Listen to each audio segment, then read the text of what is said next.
We've heard a lot of talk during this political season, haven't we? Have you seen enough commercials? Don't you want to see another set? Would you like for this thing to go on another month and a half or two? Who knows how many opinion polls have been conducted? How many doors have been knocked on? How many phone calls have been made? How many emails have been sent? All of those activities are part of what we've come to understand as the way elected officials are chosen in this society and time. They're part of the way we decide what our public policy is. But what standard should we use to judge public policy? What factors should guide our decision making? Jesus devoted his public ministry to relieving suffering and teaching about the values that make for peace and justice. He talked a lot about something called the kingdom of heaven or the kingdom of God. Eventually, his enemies used that kingdom of heaven talk to promote the idea that Jesus was trying to go about some kind of political insurgency. And they used that talk to orchestrate his arrest, his trial, and his crucifixion. This idea of the kingdom of heaven and peace and justice is radical, subversive. It was dangerous then. Is it still dangerous? Jesus wasn't running for elective office. He wasn't trying to set up another political party. When Jesus talked about the kingdom of heaven or the kingdom of God, he was talking about something very, very different. He was talking about people living according to values and principles that square with divine justice. He was talking about people living and working and farming and doing everything else, mindful that we are accountable to God for how we live and how we treat each other. In the last of the three lessons that we read in Matthew's 25th chapter, Jesus gives a vivid illustration about divine judgment. In that illustration, Jesus refers to himself by the term he often used, the Son of Man. He never called himself the Messiah. He would always call himself the Son of Man. He mentions a throne of glory. One of the few times Jesus talks about a throne and refers to himself. He mentions angels of power and judgment that has a profound and eternal consequence. People from all over the world, from every place in the world. That's literally what that all the nations means. Actually, it's a better translation than the all the nations. Will be judged by the same standard, whether you lived in China or Cuba, Uruguay or United States, whether you live in Australia or someplace else. The same standard.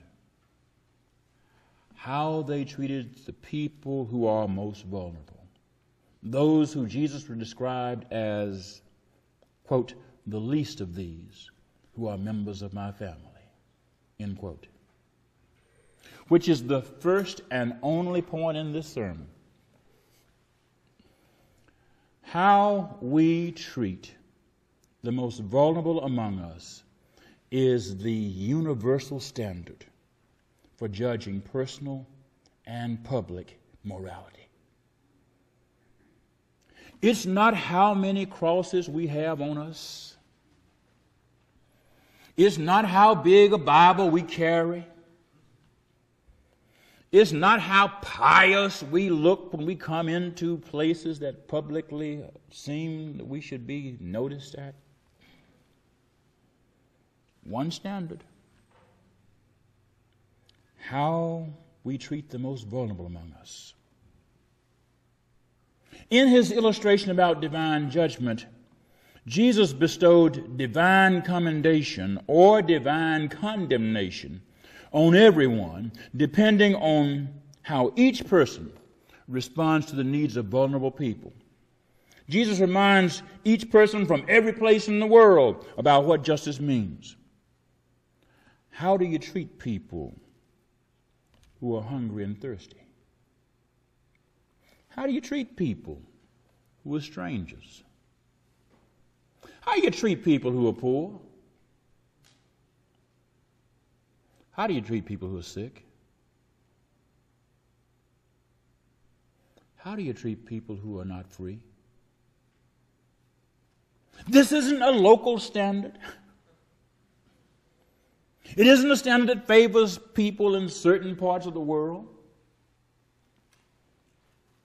It's the worldwide standard of the kingdom of heaven, being applied by he who spoke of himself as the Son of Man. And one would hope that we would have gotten the message about that standard by now. After all, it's only been around about 2,000 years. One would think that even in the remedial class, we would have gotten the hint that the standard isn't about how long we sing or how big our church buildings are. It isn't about how many people we baptize. It's about how we treat the people who are vulnerable. And one would especially hope that religious people and their leaders would have gotten that standard by now. So it's more than a little bit disappointing to watch and to listen to public policy debates and political campaigns where concern for the vulnerable isn't even mentioned, yet alone debated. Think about how much time and money and energy has been spent during this political season. I went on the internet and did a little search. Cost of the how much money has been spent in the 2012 presidential campaign? You want to know? Between the two primary major candidates, more than $1 billion. I said B. You know, $1 billion is 1,000 million. One has spent over 900 million and raised. The other one has spent close to 900 million and raised. How much of that time and money and energy has focused on the standard Jesus declared? Concern and care for the vulnerable among us isn't based on some partisan, social, or political value.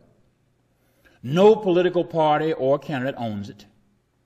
Concern and care for vulnerable people who live in every society is the universal standard of justice, because people need food and clean water everywhere. Doesn't matter what party you're in or what place you're in, you need food and water. Strangers need to be welcomed, and they're everywhere, all around us. People who are poor need clothing and shelter everywhere. People get sick everywhere. They need health care everywhere.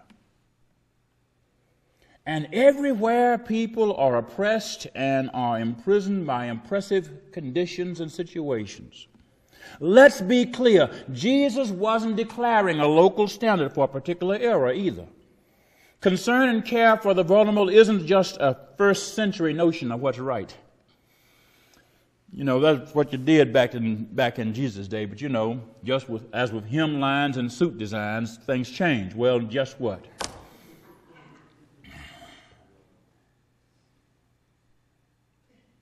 This standard hadn't changed.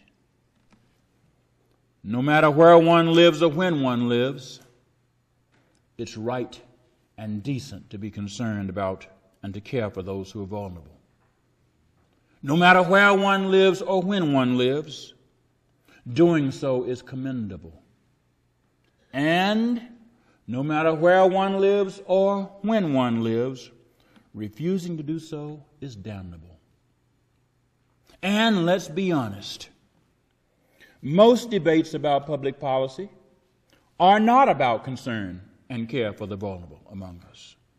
Most of the arguments don't focus on how we're treating people Jesus called the least of these in my family. Sadly, when you go to look at the voter guides, and I encourage you to go look up voter guides on the internet and see what's really important to the people who say they want to put out voter guides. I did that in part to prepare for this sermon, but also because on the church answer machine this week there have been lots of folks that called and said, "Pastor, we're wonderful pastor,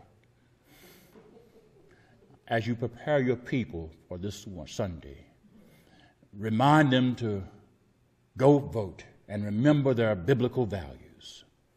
And if they don't have time to vote or don't have time to think about the candidates, go to our voter guides." So I went and looked up the voter guides. I mean, I shouldn't tell you about the voter guides if I haven't looked at them myself, right? So I went and looked up the voter ads. Here's what they're concerned about. Abortion.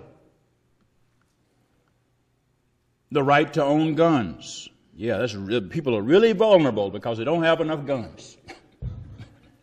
Really vulnerable. Yeah, that's on the top 10 of Jesus. You got to have you a gun. And the pastors have told you, you need to vote based upon the right to own guns. Opposition to same-sex marriage. Well, I guess they're really having trouble having people of opposite sex getting married. Just based on the voter guides, you understand. Heterosexuals are having a hard time getting marriage licenses. And so I'm supposed to tell you that you need to go vote to protect the right of heterosexuals to get marriage license. When was the last time heterosexuals had trouble going down and getting a marriage license?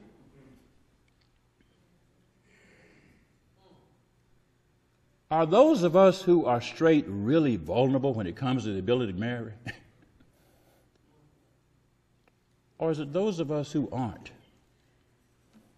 But again now, that's on the voter guide. 20% tax cut.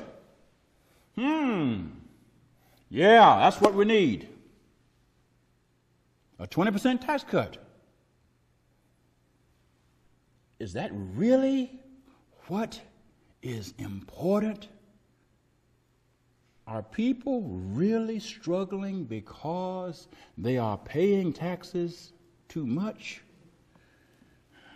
Some people are struggling because they don't make enough money to pay taxes. But this is the spirit that guides. Remember, I said guides. That guides those of us who are supposed to be guiding people to think about public policy. It's one thing for the politicians to ignore concern about and care for vulnerable people when they debate and shape public policy, but it's something very, very sad in religion when the people who are supposed to be leading religious groups treat tax cuts as more important than caring for people who don't have food, who don't have money, who need to be protected because they're strangers or in prisons. So what's the public policy implications of $1 billion of campaign spending? Well, let me ask you this question. Remember now, not one penny of that $1 billion is tax deductible. This is all given money. The same people who are complaining about paying too much taxes are giving $1 billion about wanting to reduce taxes so less money will be available for poor people to have food. That's the public policy implication. How much suffering could $1 billion relieve? How many people could get health care with $1 billion? How far would $1 billion go to help the people struggling without power and food and fuel and clean water and shelter due to Hurricane Sandy. $1 billion. They need our concern and our care, don't they? They don't need small government. They need big generosity. They need generous government, not small-minded and small-hearted government. They need help because they're vulnerable. They need the same kind of help from us that we would need if we had no power, had cold weather coming, and had the roof off the house. As we respond to their need, let's remember that they shouldn't be required to buy our compassion. You understand, whenever people are suffering, we are oftentimes told that we need to let the market take care of it. Well, guess what? The market is about selling. And suffering people shouldn't have to buy compassion. They deserve it because it's right. As a matter of fact, it is indecent. I'll just say it a different way. It is wicked to force someone who is suffering to have to buy and compete with those who have plenty for what we know they need. People who don't have roads and bridges and communities because of Hurricane Sandy shouldn't have to buy them. And they shouldn't have to beg for our help to get it. They shouldn't have to beg for clean water and warm clothes. We should be falling over ourselves, making sure they get it. They're vulnerable. Those of us who are comfortable should generously share with them out of our abundance. And we should do so without concern about being repaid. After all, when the fire department comes to your house, you hope that they're not going to leave you a bill, no matter whether you are as rich as a Walton or as broke as a homeless person. You hope they come because they really are concerned for your vulnerability. We should be concerned and compassionate because justice involves protecting vulnerable people from oppression and suffering. Jesus said so, inasmuch as you did it to the least of these, you did it to me. And because you didn't do it, you didn't do it to me. Children who are bullied and subjected to other harassment are vulnerable people. That's why our congregation is involved in this anti-bullying effort. Teachers and administrators are comfortable. The children are the ones who are vulnerable. Popular children are comfortable. The children who stick out are the ones who are vulnerable. Children who don't get picked on because they're part of the majority or because they're big or because they're strong aren't vulnerable. It's the ones who are weak and different. Teachers and administrators and popular children aren't vulnerable due to bullying and harassment, and so I was a little bit amused yesterday when I heard teachers saying, "I'm bullied." I was really amused when I heard a principal talk about being bullied. I was really amused when I heard a school superintendent talk about needing to protect himself and his reputation. I was thinking, gee, guy, how do you think the kids feel? The vulnerable children in our schools are the people who are the outsiders, not the superintendents and the administrators and the teachers and the principals. And so the vulnerable children should get our help and protection, and they shouldn't have to beg for it. They deserve it. Concern and care for vulnerable people requires courageous and faithful generosity. That's what Jesus was saying. Inasmuch as you did it, you had the courage and the generosity to do it, you did it to me. But Jesus also exposed something else. Jesus also exposed why we don't do it. Jesus said, people say we didn't do it because we didn't know it was you, Jesus. We didn't know it was you. Really, it's your fault. If you had just told us it was you, we would have done better by you. We didn't know. Don't blame us. You didn't have on your Jesus suit. You look like a kid. You look like a poor person. You look like a hungry person. You look like a homeless person. You look like a sick person. You looked like a nobody. You didn't look like the King of glory. Jesus said, hey, whenever you see them, you see me. Because we're in the same family. That's justice. Justice is treating everyone as if he or she is the King of glory. And saying to that person, if I see the King of glory vulnerable, I will do whatever I can with whatever I have to help. Well, as long as we're more concerned about what's in it for me, after all, that's what's about the tax cut. Reduce my taxes. What's in it for me? I need to buy 2 or 3 more guns. What's in it for me? My profit, my comfort, my privilege, my power, my status, my convenience. We'll keep debating the same old stuff we've been talking about, and we'll keep spending more and more money, because every election season we spend more money, don't we? Talking about stuff that doesn't really do any difference to the people who are vulnerable. Well, preacher, what should we be asking? If you don't like their voter guide, what voter guide would you use? I'm glad you asked. I'm going to quit. Question number 1. How will this proposed policy or candidate function concerning the people Jesus emphasized? The vulnerable people, the most vulnerable people. That's the sound that Jesus used, remember. How will this affect people who are most vulnerable? Number 2, what past experience, what does past experience reflect about this candidate's conduct and attitude about vulnerable people?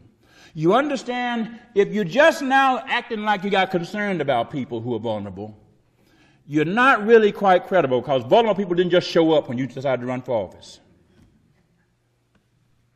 If they were around when Jesus was there, they're around when you got here. Remember, I said this is the universal standard and the forever standard. Question number 3. What are the issues facing vulnerable people in our society that should be at the center of our debate? Vulnerable people really are not worried about buying more guns. Vulnerable people really are not worried about paying too many taxes. Vulnerable people really are not worried about the stuff that most of these folks are talking about. Question number 4. If the candidate hasn't been talking or thinking or working on these issues before now, what makes us think they'll create policies and implement practices that address them after they get elected? After all, if you can't dribble a basketball before you get on the court, what makes us think you're going to be able to play like the Globetrotters when we put you on the team?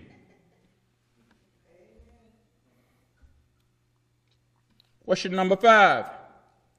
If we're not thinking and talking about those issues, how does that keep faith with what Jesus did and said concerning the least of these?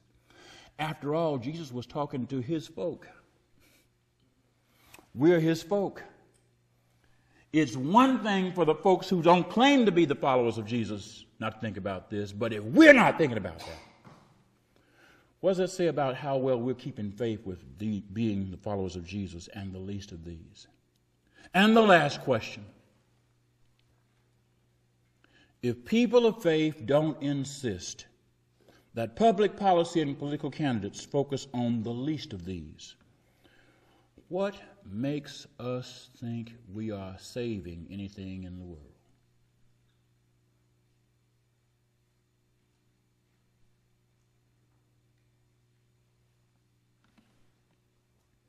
The people Jesus called the least of these are everywhere. They're all around us. And Jesus said there's going to be a final exam taken. You know, every course has a final exam.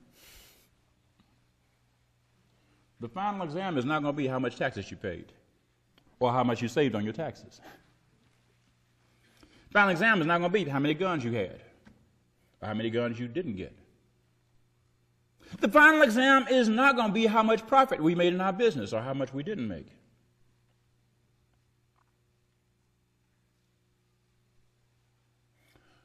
I was hungry.